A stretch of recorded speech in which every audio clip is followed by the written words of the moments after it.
Hello मेरे प्यारे बच्चों, आप सभी को मेरा नमस्कार और आपका आपके अपने YouTube चैनल रविंदर मैथ्स पर बहुत बहुत स्वागत है। प्यारे बच्चों, आज मैं प्रतिशत के मिश्रित सवाल कराऊंगा।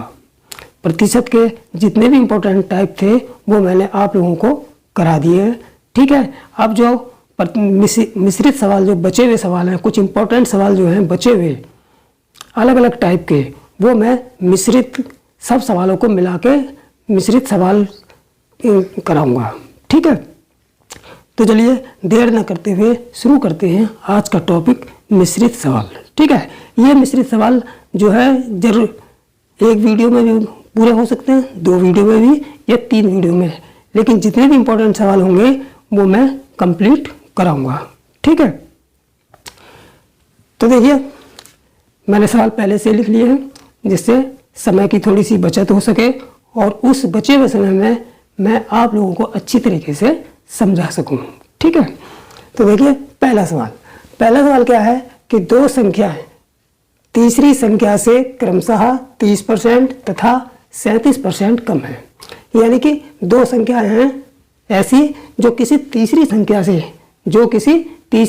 से क्रमशः 30% और 37% कम है। तो दूसरी संख्या पहली संख्या से कितने प्रतिशत कम है ये निकालना है। ठीक है, देखिए मान लेंगे, ठीक है, 3 संख्याएं दे रखी है हमको। ठीक है, तो मान लेंगे जैसे एक ये हो गई हमारे पास पहली संख्या, ये हो गई हमारी दूसरी संख्या और ये हो गई हमारी तीसरी संख्या। ठीक है, पहली, दूसरी, तीसरी। अब 2 संख्याएं किसी तीसरी संख्या से, जब इस टाइप का सवाल आए कि तीसरी संख्या से 2 संख्याएं किसी तीसरी संख्या से कि इतने प्रतिशत कम या ज़्यादा दिया हो, तो हम तीसरी संख्या को मान लेंगे। क्या हम मान लेंगे? तीसरी संख्या हमारी 100 है। तीसरी संख्या कितनी हमारी? 100 है। तो देखिए 2 संख्याएं तीसरी संख्या से क्रमशः 30% और 37% कम है। इसका मतलब कि ये हुआ कि जो तीसरी संख्या से पहली संख्या जो है वो तीसरी संख्या से 30% कम है। पहली संख्या है वो इस तीसरी संख्या से कितने प्रतिशत कम है? 30% कम है। ठीक है, तो जब 30% कम है तो देखिए ये 100 है। तीसरी संख्या कितनी है? 100 है। इसका जब 30%, इस 100 में से 30% घटाएंगे, 100 का 30% कितना होगा? 30 ही होगा। और 30 को कम कर दो 100 में से तो कितना बचा हमारे पास? कितना बचा? 70। ठीक है, पहली संख्या तीसरी संख्या से 30% कम है, तो 100 का 30% कितना हो गया? मैंने तीसरी संख्या 100 मान ली और 30 का 30% कम कर दो, 100 का 30% 30, यानी कि 100 में से 30 कम कर दो तो कितना बचा? 70। तो पहली संख्या हमें कितनी मिल गई? 70 आ गई। ठीक, अब दूसरी पे आ जाओ, और दूसरी वाली 37% कम है। दूसरी वाली कितने प्रतिशत कम है? 37% कम है। ठीक है, अब 100 का 37% कितना होगा? 37 ही होगा। 100 का 37% कितना होगा? 37 होगा। तो इस 100 में से 37 कम कर लो, 10 में से 7 गए 3, या 9 में से 63। तो ये दूसरी वाली जो संख्या आ गई हमारी कितनी आ गई? 63 आ गई। ठीक है, आगे क्या कह रहा है कि दूसरी संख्या पहली संख्या से कितने प्रतिशत कम है। यानी कि इन दोनों में अंतर पूछ लिया कि जो दूसरी संख्या है ये वाली, ये पहली संख्या 63 जो है दूसरी संख्या, ये पहली संख्या 70 से कितने प्रतिशत कम है। ठीक है, तो इनका अंतर निकाल लेंगे। तो इन दोनों का अंतर कितना हो गया? अंतर कितना हो गया? 70 में से 63 घटा दो, कितना आ गया? 7, यानी कि 7 कम है। यानी कि दूसरी संख्या जो है वो पहली से कितना कम है? 7 कम है। लेकिन प्रतिशत में पूछा है तो प्रतिशत में कैसे निकाल लेंगे? जितना कम है वो रखेंगे 7 बटे। अब किससे कम पूछा है? पहली से या दूसरी से? अगर पहली से पूछेगा, किससे पूछा? दूसरी संख्या पहली संख्या से पूछा है कितने प्रतिशत कम है, ये वाली। ठीक है, तो पहली संख्या से, जी मैंने आपको कॉन्सेप्ट समझाया हुआ है कि पहली संख्या से, जिसके आगे से लगाओ, जैसे पहली संख्या से कितने प्रतिशत कम है, तो से किसके आगे लगा, पहली के, तो पहली वाली इसके नीचे रखेंगे, ठीक है, और गुणा 100 कर देंगे। 100 से क्यों गुणा करेंगे, क्योंकि प्रतिशत में चेंज करना है, ठीक। तो देखिए 7 धाम 70 कट गया ये, और 10 धाम 100 हो गया, ठीक, यानी कि 10% कम है, ठीक है। यानी कि दूसरी संख्या जो है वो पहली संख्या से कितने प्रतिशत कम है, 10% कम है। तो इस टाइप के सवाल जो है हम क्या करते हैं, 100 मान के करेंगे, 100 मान के बिल्कुल इजी रहते हैं। अब चलते हैं दूसरे सवाल पर। दो संख्याएं किसी तीसरी संख्या से क्रमशः 25% और 20% कम है, ठीक है। ये भी बिल्कुल इसी तरह से दो संख्या मान लेंगे, तीन संख्या मान लेंगे, पहली, दूसरी और तीसरी। तीसरी संख्या से, तो तीसरी संख्या को हम 100 मान लेंगे, ठीक है। अब पहली कितनी कम दिखाई दे रही है, पहली 25% कम है, तो 100 का 25% 25 हो गया, और कम करेंगे 100 में से 25 तो कितना आ गया, 75। तो ये पहली वाली तो आ गई हमारी 75, ठीक। अब दूसरी कितनी है, 20% कम, तो 100 का 20% निकालो, 20 ही हो गया। अब 100 में से 20 कम कर दो, कितना हो गया, 80। तो ये दूसरी वाली 80 आ गई, ठीक। अब क्या पूछा गया कि पहली संख्या दूसरी संख्या का कितने प्रतिशत है। पहली संख्या ये वाली जो है ये इसका कितने प्रतिशत है, यानी ये वाली संख्या इसका कितने प्रतिशत है।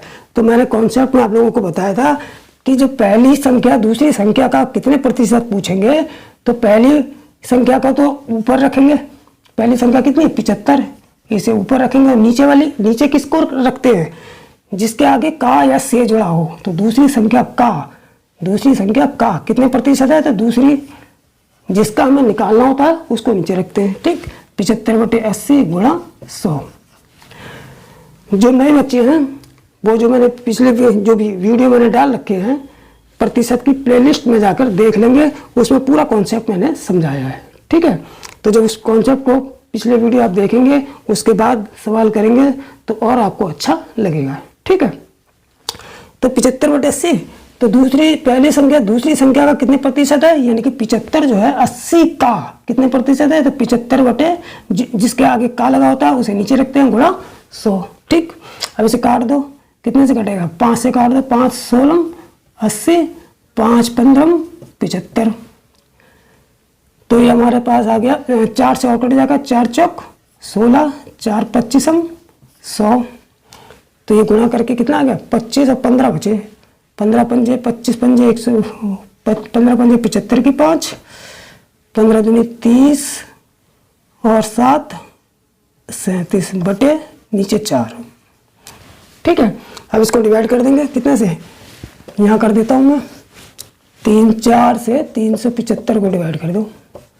देखिए 4 निम 36, 7 में 6 गया 1, 15 हो गए, 4 7 नहीं सॉरी 15 है ना, तो 4 दूनी 8, 4 3 12, 4 3 12, 5 में से 2 गया 3, ऊपर लगाएंगे पॉइंट 0, 4 7 28, 2 बचे, पॉइंट लगाए 0, 4 पंजे 20, यानी 93.75 आ जाएगा, ठीक है। इसको काटेंगे तो 93.75 आ जाएगा। तो ये हमारा आ गया 93.75 आंसर, ठीक है। यानी कि जो पहली संख्या है वो दूसरी संख्या का कितने प्रतिशत है, 93.75% है, ठीक है। तो चलिए अब नेक्स्ट सवाल पर चलते हैं। तो प्यारे बच्चों अब देखते हैं हम सवाल नंबर 3, ठीक है। सवाल नंबर 3 क्या है कि यदि 24 कैरेट सोने को 100% शुद्ध माना जाए, यानी कि यदि 24 कैरेट सोने को, कितने कैरेट सोने को, 24 कैरेट सोने को 100% शुद्ध माना जाए, तो 22 कैरेट के सोने में शुद्ध सोने की शुद्धता क्या होगी। यानी अगर हम 24 कैरेट के सोने को पूर्णतः शुद्ध माने, 100% शुद्ध माने, तो उस 22 कैरेट के सोने की शुद्धता कितनी होगी ये पूछा है, ठीक है। तो देखिए इसे कैसे करेंगे, हम जानते हैं कि 24 कैरेट सोने की शुद्धता, सोने की शुद्धता कितनी है? 100%। या में क्या रखा है, सवाल में क्या रखा है कि 24 कैरेट सोने की शुद्धता कितनी दी है, कितनी मानी गई है? 100%। इसलिए 1 कैरेट की निकाल लेंगे पहले, इसलिए चूंकि इसलिए 1 कैरेट सोने की शुद्धता, सोने की शुद्धता होगी बराबर, जब 24 कैरेट सोने की 100% है तो 1 कैरेट सोने की कितनी होगी? 100/24, 100/24%। ठीक है। जब हमने 1 कैरेट सोने की निकाल ली तो हमसे पूछे कितने की है? 22 कैरेट की, इसलिए 22 कैरेट की भी निकाल लेंगे। इसलिए 22 कैरेट सोने की शुद्धता होगी बराबर, जब 1 कैरेट सोने की शुद्धता इतनी आ रही है तो 22 की कितनी होगी? इसमें 22 से मल्टीप्लाई कर देंगे। ठीक है, तो 100/24 गुणा 22%। ठीक है, अब इसको काट लेते हैं। 2 11 22, 2 12 24। ठीक है, 4 3 12, 4 25 100। कितना हो गया? 11, ये हमारा आ गया 25 कम 25 के 5, 25 कम 25 और 2 27/3, यानी कि 275/3। इसको अगर हम डिवाइड कर दें 3 से 275 को, 3 से 3 नम 27, 5 3 कम 3, 5 में से 3 क्या 2, यानी कि 91 सही 2/3 इतना आ जाएगा। कितना आ जाएगा? 91 सही 2/3। तो इसे जब काटेंगे तो बराबर आ जाएगा 91 सही 2/3% शुद्ध होगा, शुद्ध होगा, यही आंसर हो जाएगा। ठीक है, तो इस तरीके से निकाल लेंगे। जब 24 कैरेट सोने की शुद्धता कितनी मानी गई है? 100% मानी गई है, इसलिए 1 कैरेट की कितनी होगी? 100/24 होगी। और जब 1 कैरेट सोने की शुद्धता 100/24% होगी तो 22 की कितनी होगी? 22 से मल्टीप्लाई कर देंगे तो कितना आ जाएगा हमारा? 91 सही 2/3% शुद्ध होगा। ठीक है, तो चलिए चलते हैं सवाल नंबर 4 पर। तो प्यारे बच्चों, अब देखते हैं हम चौथा सवाल। ठीक है, चौथा सवाल क्या कह रहा है कि 40% लोग चाय पीते हैं, 40% लोग चाय पीते हैं, 50% लोग कॉफ़ी पीते हैं। कितने प्रतिशत लोग? 40% चाय पी रहे हैं और 50% लोग कॉफ़ी पी रहे हैं।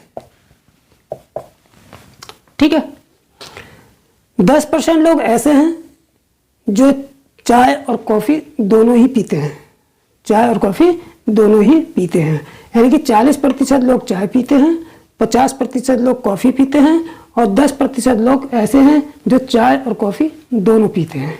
ठीक है, तो कितने ऐसे लोग हैं, कितने प्रतिशत ऐसे लोग हैं जो ना चाय पीते हैं और ना कॉफ़ी पीते हैं? ठीक है, शॉर्टकट मेथड, शॉर्टकट मेथड। 40% लोग चाय पीते हैं, 50% लोग कॉफ़ी पीते हैं, तो 10% लोग चाय और कॉफ़ी दोनों पीते हैं। तो सबसे पहले हम ये निकाल लेंगे कि कुल चाय और कॉफ़ी पीने वालों का प्रतिशत, पीने वालों का प्रतिशत कैसे निकालेंगे? कुछ नहीं करना है, जितने लोग चाय, जितना प्रतिशत चाय पीने वालों का है और जितना प्रतिशत कॉफ़ी पीने वालों का है जोड़ देंगे। ठीक है, और उसमें से किस घटा देंगे? किसका? चाय और कॉफ़ी दोनों पीने वालों का प्रतिशत। 10 घटा दिया तो कितना आ गया? 50 40 90 माइनस 10 बराबर कितना आ गया? 80%। यानी कि 80% जो लोग जो हैं चाय और कॉफ़ी दोनों पीने वाले हैं। ठीक है, अब कितने लोग ऐसे हैं जो ना चाय पीते हैं ना कॉफ़ी पीते हैं? तो टोटल लोग 100% होते हैं, तो 100 में से 80 घटा देंगे। इसलिए ना चाय पीने वाले और ना कॉफ़ी पीने वाले, ना कॉफ़ी पीने वालों का प्रतिशत बराबर कितना, टोटल लोग कितने होते हैं, 100% होते हैं। 80% ऐसे लोग हैं जो चाय भी पी रहे हैं, कॉफ़ी भी पी रहे हैं, ठीक है। तो चाय पीने वाले और ना कॉफ़ी पीने वाले प्रतिशत कितना है, 100 में से 80 घटा देंगे, कितना आ गया, 20% आ गया हमारा आंसर। तो 20% लोग ऐसे हैं जो ना तो चाय पीते हैं और ना कॉफ़ी पीते हैं, ठीक है। तो ये हो गया हमारा शॉर्टकट मेथड। परीक्षा में, एग्जाम में आप इससे करेंगे, ठीक है, क्योंकि वहाँ समय बचाना होता है। तो चलिए चलते हैं सवाल नंबर 5 पर। तो प्यारे बच्चों, अब देखते हैं हम 5वां सवाल, ठीक है। 5वां सवाल क्या है कि एक कॉलेज में 45% लोग फुटबॉल खेलते हैं। कोई कॉलेज है जिसमें 45% लोग क्या खेल रहे हैं, फुटबॉल। 35% लोग क्रिकेट खेलते हैं। 35% लोग क्या खेल रहे हैं, क्रिकेट खेल रहे हैं। और 20% लोग, कितने, 20% लोग ऐसे भी हैं जो फुटबॉल भी खेलते हैं और क्रिकेट भी खेलते हैं, ठीक। तो ऐसे कितने लड़के हैं जो उन दोनों में से कोई भी खेल नहीं खेलते हैं, ना वो फुटबॉल खेलते हैं ना वो क्रिकेट खेलते हैं। तो इसको कैसे निकालेंगे, तो देखिए सबसे पहले हम ये निकालेंगे कि फुटबॉल और क्रिकेट खेलने वाले कुल लोगों का प्रतिशत। जब हमको ये पता चल जाएगा कि फुटबॉल और क्रिकेट खेलने वाले लोगों का कुल प्रतिशत कितना है, तो हम 100 में से घटा के उनका प्रतिशत 100 में से घटा देंगे, तो हमें पता चल जाएगा कितने लोग ना खेलने वाले हैं। यानी कि खेलने वालों का प्रतिशत, कुल प्रतिशत निकाल लेंगे और उस 100 में से घटा देंगे तो ना खेलने वालों का प्रतिशत आ जाएगा, ठीक है। इसलिए क्रिकेट और फुटबॉल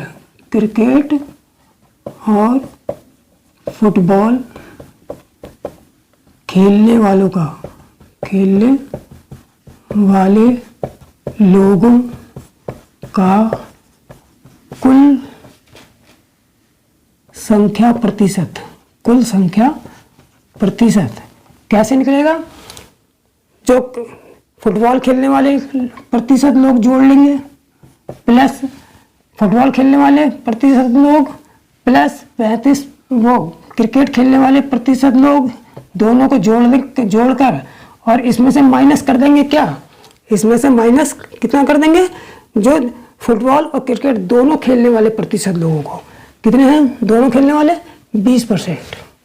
इसमें से 20% माइनस कर देंगे, कितना आ जाएगा हमारे पास, 45 और 35 कितना होगा, 45 और 5 50 30 80 80 में 20 गया, 60%। यानी कि 60% लोग जो हैं वो फुटबॉल क्रिकेट खेलने वाले लोग हैं। यानी कि खेलने वाले लोगों की संख्या आ गई, चाहे वो उनमें से कुछ फुटबॉल भी खेलते होंगे, उनमें से कुछ क्रिकेट भी खेलते होंगे और उनमें से कुछ ऐसे भी होंगे जो दोनों भी खेलते होंगे। तो 60% लोग जो है खेलने वालों का प्रतिशत आ गया। हमसे पूछा क्या है, जो कोई खेल नहीं खेलता, यानी कि ना खेलने वालों का प्रतिशत। तो देखिए टोटल लोग 100% होते हैं, खेलने वालों का प्रतिशत जब 60% है तो ना खेलने वालों का प्रतिशत कितना होगा, 100 में से 60 घटा देंगे। इसलिए ना खेलने वालों का प्रतिशत, कोई खेल ना खेलने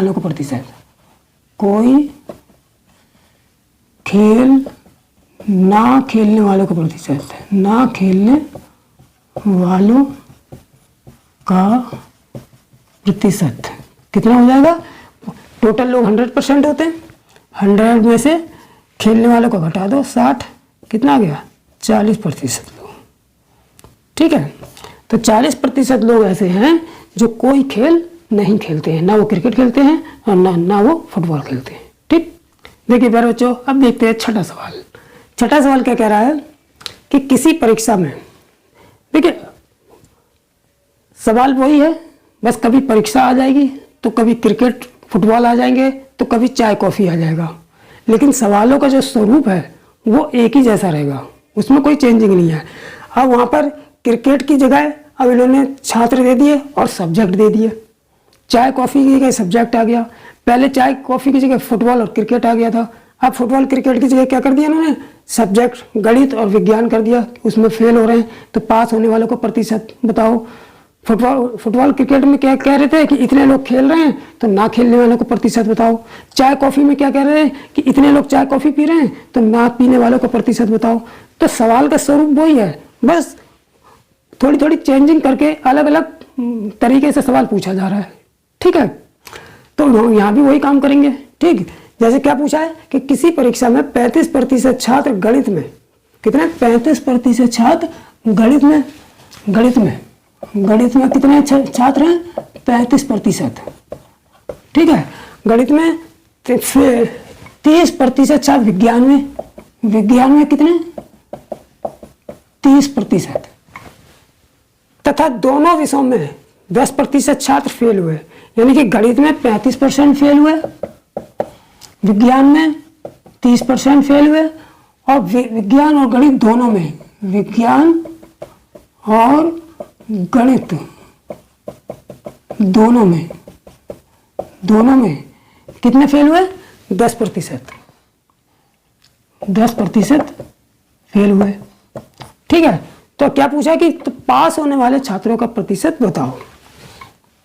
तो पास होने वाले छात्रों का प्रतिशत कैसे निकालेंगे? सबसे पहले अलग अलग इन्होंने दे रखे हैं कि 10 गणित में 35% पास हुए, विज्ञान में 30% गणित में 35% फेल हुए, विज्ञान में 30% फेल हुए, और विज्ञान और गणित दोनों में मिला के, जिसमें दोनों ऐसे बच्चे जो विज्ञान में ही फेल है गणित में ही फेल है, उनका परसेंट कितना है 10% दे रखा है।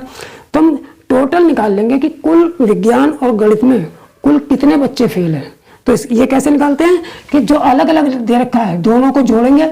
मान लो इसको मैं R1 ले लेता हूँ, इसको मैं कितना ले लेता हूँ, इसको मैं R1 ले लेता हूँ, इसको R2 ले लेता हूँ, और इसको क्या ले लेता हूँ R3 ले लेता हूँ। ठीक है, तो इसलिए कुल फेल होने वालों का प्रतिशत, कुल फेल होने वालों का प्रतिशत कितना निकल जाएगा R1 R2, ये वाले जो अलग अलग दे रखे होते हैं इनको जोड़ लेते हैं, और जो दोनों में फेल होते हैं पास होते हैं उनको घटा देते हैं।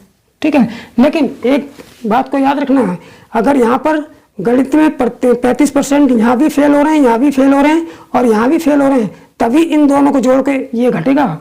अगर यहाँ फेल हो रहा है, यहाँ भी फेल हो रहा है, लेकिन यहाँ पर पास हो रहा है तो नहीं घटेगा। तो तीनों जगह कंडीशन एक जैसी होनी चाहिए, तीनों जगह कंडीशन एक जैसी होनी चाहिए। तब हम क्या करेंगे कि इन दोनों को जोड़ के टोटल जो बच्चे निकालेंगे फेल होने वाले, इन दोनों को जोड़ के ये अलग हटा देंगे। तो कितना 35 + 30, 35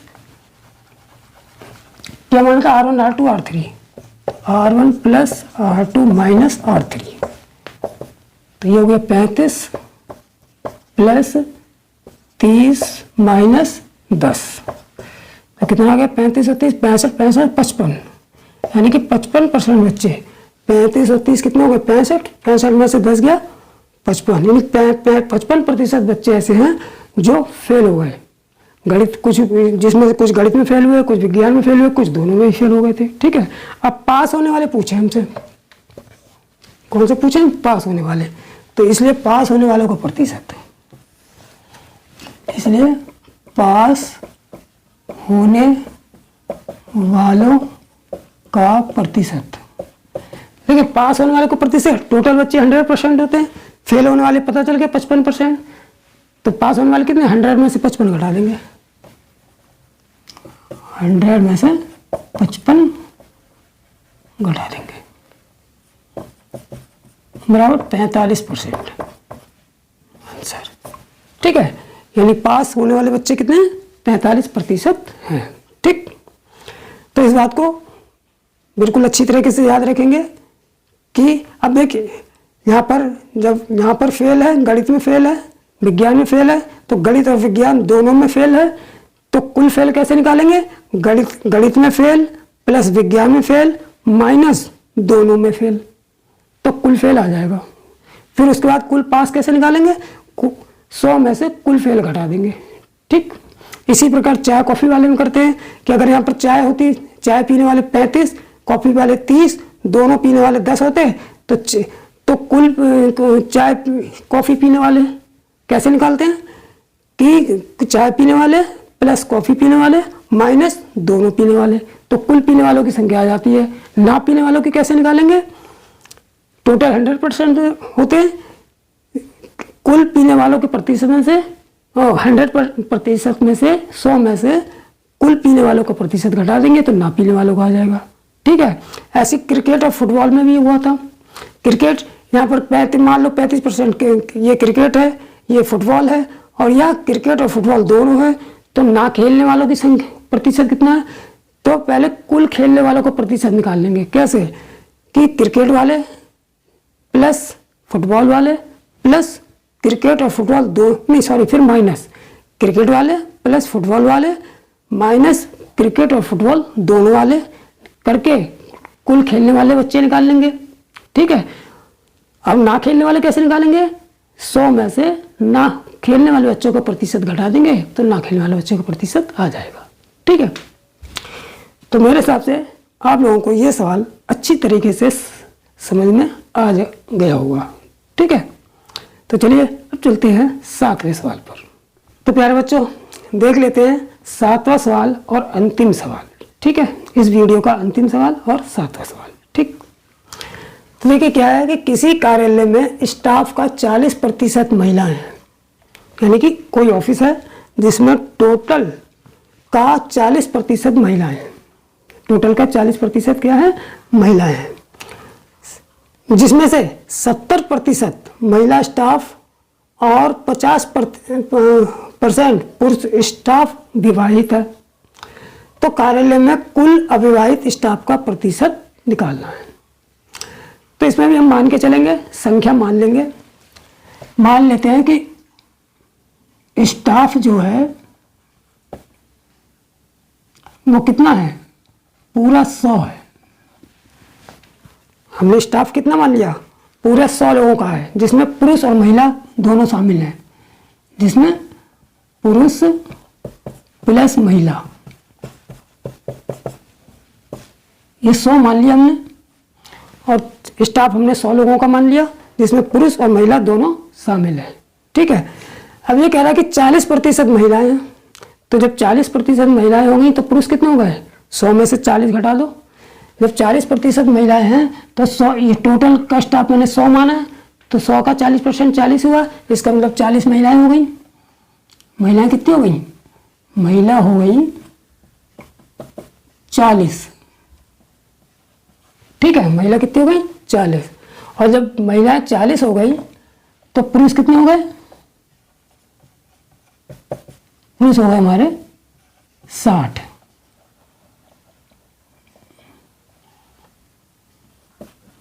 ठीक है, टोटल स्टाफ 100 मान लिया, 40% महिलाएं हैं तो 40 महिलाएं होंगी जब 40% है। पुरुष जब 40 महिलाएं होंगी 100 में से, तो पुरुष कितने बचे? 60 पुरुष हो गए। ठीक, आगे क्या है? 70% महिलाएं स्टाफ, अब देखिए, और 50% पुरुष स्टाफ विवाहित है। विवाहित यानी कि 70% महिलाएं, महिलाओं में भी 70% महिलाओं जो हैं वो विवाहित हैं। अब 40 का 70% निकाल लो, कितना होगा? 40 का 70%, 40 का 70% कितना होगा? 40 गुणा 70/100, 2 0 से 2 0 कट गया, बराबर कितना हो गया? 28। यानी कि 40 महिलाओं में से 28 महिलाएं जो हैं विवाहित हैं, और 28 महिलाएं विवाहित हैं। आगे क्या कह रहा है? तो कार्यालय में कुल अविवाहित स्टाफ का प्रतिशत बताओ। तो जब 28 महिलाएं विवाहित हैं तो अविवाहित कितनी हो गई बिना शादी के? 40 में से 28 घटा देंगे तो कितनी हो गई? 12।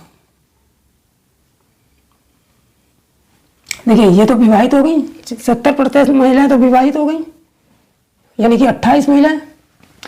या फिर इसको ऐसे भी निकाल सकते हैं कि हम जब 70% महिलाएं, हमको किससे मतलब है? अविवाहित से मतलब है। किससे मतलब है? अविवाहित से। जब 70% महिलाएं विवाहित है तो कितनी प्रतिशत अविवाहित हुई? 30%। तो इसका हम 40 का 30% निकाल लेंगे।